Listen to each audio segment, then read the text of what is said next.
Shared Prosperity Action Council to monitor Shared Prosperity Vision 2030. Health Ministry specialists deployed to Sabah.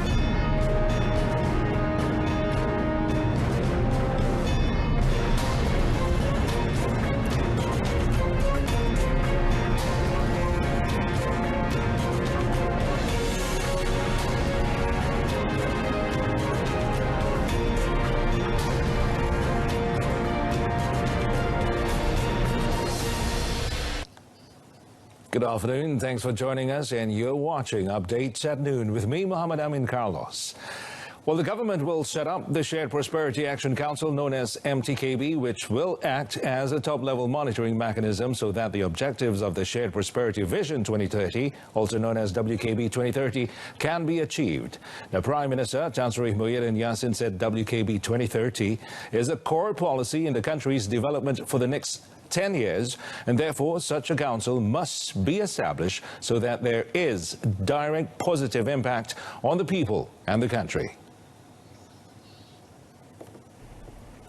The Premier said to ensure that the objectives set in WKB 2030 are achieved, each party involved in the implementation of programs, projects and initiatives will also be given key performance indicators, KPIs, and targets according to the 15 key economic growth activities, KEGAS cluster.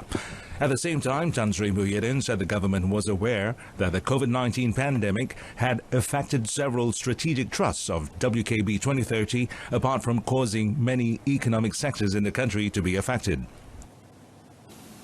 Saya merasakan bahawa pelaksanaan inisiatif-inisiatif di bawah WKB 2030 seperti yang ditentukan di peringkat awal wawasan ini di Global mungkin perlu diteliti semula dengan mengambil kira kesan pandemik COVID-19 ini. The Prime Minister said the problem was now being actively addressed through the initiative of the Prihatin Rakyat Economic Stimulus Package, Prihatin, and the National Economic Regeneration Plan, Penjana. Meanwhile, Tan Sri Muhyiddin Yassin said identity politics or race politics in multiracial Malaysia should not continue, even if it can't be totally erased. Well, he said with social media now a part of our lives, society is easily triggered when issues related to race, religion and income are raised in the process, affecting interracial relations. Masing-masing ada sentimen masing-masing. Tapi walaupun begitu, yang penting dia tidak harus membawa kesan yang tidak baik. Contohnya kalau dia menentukan soal pengagihan kekayaan dalam negara. Orang Melayu yang menjadi sebahagian komponen besar dalam masyarakat merasakan bahawa mereka belum lagi cukup dibela. Mereka perlukan lebih, walaupun kalau ingat dahulu sudah ada pun dasar ekonomi baru. Tetapi kita teliti sekarang banyak ketirisan, banyak orang kata perkara-perkara yang tidak begitu baik berlaku, maka rasa tidak puas hati itu masih ada.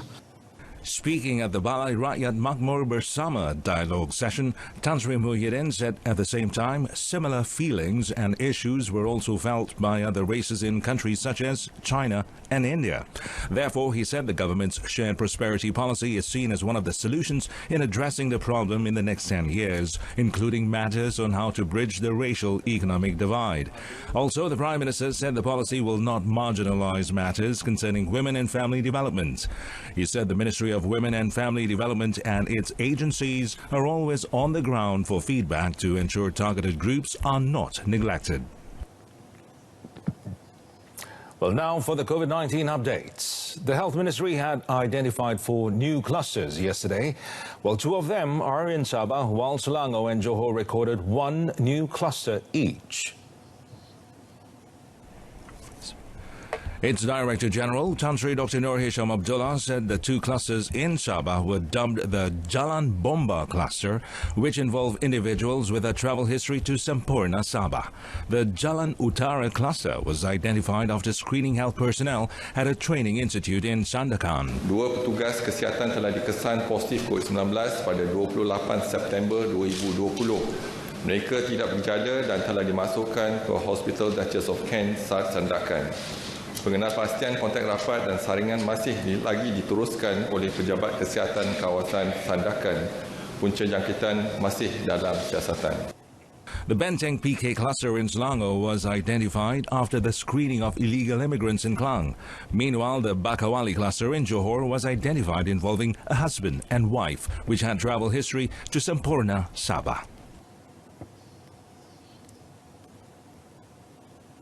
In a related development, a team of experts from the Health Ministry will be dispatched to Sabah. They are expected to monitor and help increase controlling actions to curb the spread of COVID-19 in the state. According to Tan Sri Dr. Nur Hisham, in addition to the MOH frontliners, personal protective equipment PPE and ventilators will also be sent along. Jadi kita lihat memang kita sedang membantu pejabat kesihatan negeri Sabah untuk kita agihkan ataupun kita hantar petugas-petugas frontliners kita daripada negeri-negeri lain, contohnya negeri Kelantan, Terengganu, Pahang dan juga staf-staf petugas kita di HKL pun telah kita tempatkan di negeri Sabah dan Perak juga. In another related development, mosques, prayer rooms, kindergartens, stalls and recreation centers in several locations of Jerantut Pahang were ordered to close. This following the detection of 4 COVID-19 cases in the area.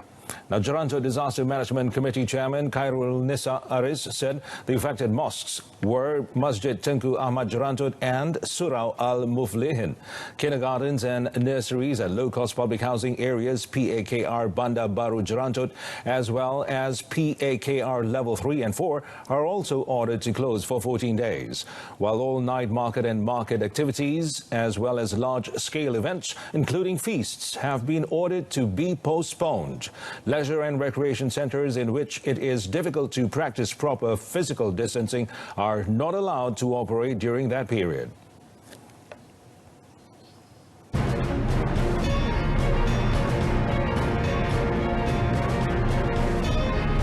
Coming up next, COVID-19 pandemic not affecting public sector recruitment.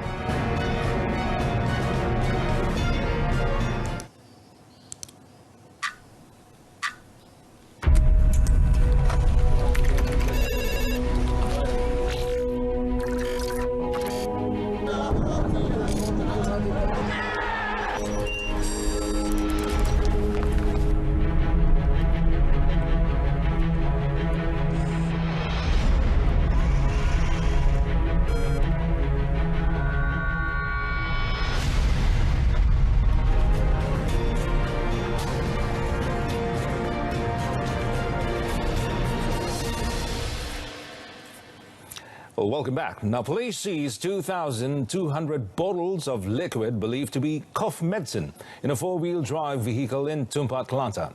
Now, previously, the driver of the vehicle was seen suspiciously speeding away when cited by authorities. According to Tumpat Police Chief Superintendent Abdul Rashid Maddaud, the suspicious vehicle was identified by the Patrol Care Unit officers. The suspect had attempted to escape, but the vehicle was found 15 minutes later in an unlocked and unmanned state.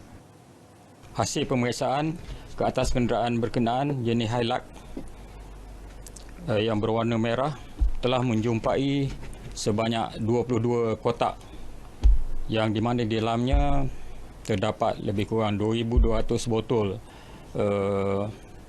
cecair yang kita syaki sebagai ubat batuk. Nilai rampasan ini adalah lebih kurang 22,000. Tracking of the owner of the cough medicine as well as the driver of the vehicle is currently underway, and the case is investigated under the Dangerous Drugs Act 1952. Well, the COVID-19 pandemic will not affect the recruitment of public sector employees. Malaysia Public Services Commission, or SPA Chairman Tan Sri Zainal Rahim Saman said almost 22,000 qualified candidates were recruited on permanent and contract basis annually. Online interviews are also conducted to assess potential employees while maintaining proper measures to curb the spread of COVID-19 as practiced in Sabah and Sarawak last month. COVID got nothing to do with whether there's a vacancy or not. It's based on your yearly requirement of each department. That's why you are saying. Recently, you heard about public service recruiting thousands of people to go into, their services, right? Because of COVID, right? It is not stopping that they are creating more. So it's all depend on the department itself, whether what they are requiring. If they say we need to have job, and we have more people to come in, like doctors and nurses, and also in the hospital and everything. So rationally, they go and look at it, and they analyze it, and they propose to have it. He said this at an event in the Pulau Pinang Urban Transformation Center, UTC. Meanwhile, SPA has also updated their SPA 8i portal to SPA 9 to ease the process of updating data and intakes. Well, Finance Minister Tengku Datuk Seri Zafrul Abdul Aziz says the total wage subsidy approved to employers under the wage subsidy program starting April 2020 amounted to 11.93 billion ringgit as at 18 September this year. Well, he said the initial 3-month program, and that's April, May and June, which had been extended for another 3 months to July, August and September, had benefited more than 2.6 million employees and 323,583 employers. However, he expressed his disappointment towards irresponsible employers who have exploited the government's efforts, adding that the government would not hesitate to take action against them. Saya berasa sedih dengan syarikat-syarikat yang tidak bertanggungjawab, yang tergamak mengambil kesempatan melalui program subsidi upah. Kerajaan mendapat laporan bahawa sejumlah lebih kurang RM500,000 subsidi upah yang sepatutnya dibayar kepada pekerja telah diambil oleh majikan. Saya ingin menegaskan bahawa kerajaan tidak akan teragak-agak untuk mengambil tindakan kepada majikan yang melakukan kesalahan ini. Tengku Datuk Seri Zafrul said the wage subsidy program will be extended to between 3 and 6 months for existing and new applicants under the Kita Prihatin package. Meanwhile, the Finance Minister said there was an increase of 4,498 individuals who managed to get jobs under the recruitment incentive program and training assistance this week, bringing the total to 38,186 employees from 33,688 last week. He said 1.5 billion ringgit has been allocated for this program.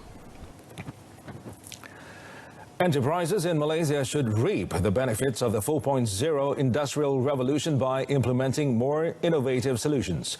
Minister in the Prime Minister's Department of Economy, Datuk Seri Mustafa Mohamad, said despite the economic turmoil caused by COVID-19, business, especially small to medium enterprises, that's SMEs, should improvise and adapt to digital technology. We are grateful that quite a number of Malaysian enterprises have been able to adjust to this new situation. Of course, some SMEs in particular are still struggling.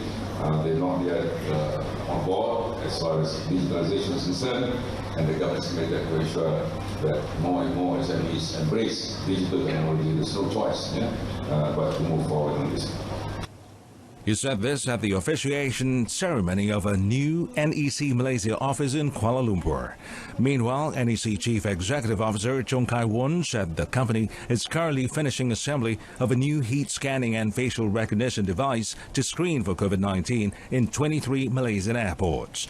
It is expected to be in operation by this November as a preparation to reopen borders and a safer cross-country travel. Also present was Japan Ambassador to Malaysia, Hiroshi Oka. And that concludes today's edition of Updates at Noon. In our top series, Shared Prosperity Action Council to monitor Shared Prosperity Vision 2030. Tune in to news at 10, coming up at 10 p.m. on Saluran Berita RTM on My Free Views Channel 123, or you can also stream the news by surfing RTM's MyClick. Thank you for watching. I'm Muhammad Amin Carlos, and stay tuned to TV2.